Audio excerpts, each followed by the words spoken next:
Friends, இன்றைக்கி நம்ம வயலுக்கு தாங்க வந்திருக்கோம். வந்து பார்த்தோன்னே எனக்கே ஒரு ஷாக்கிங்காக இருந்தது.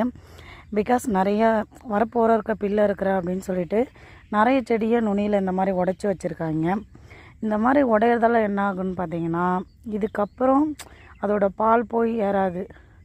ஊட்டமாக இருந்தால் தானே இந்த விதை இந்த பூலாம் முத்தும். ஸோ இதோட பிரிஸ்க்கு அங்கே போகாமல் ஸ்டாப் ஆகிடுச்சுன்னா இந்த நுனி வேஸ்ட்டு. இந்த மாதிரி ஒவ்வொரு செடியிலையும் நாங்கள் உடைக்கிறதால வயலில் யாரையும் பிள்ளை இருக்க வேணான்னு சொல்லுவோம். அது தெரியாமல் பிள்ளை இருக்க கூட விட மாட்டாங்கன்றாங்க. இது நான் காமிக்கிறது ஒரு செடி தாங்க.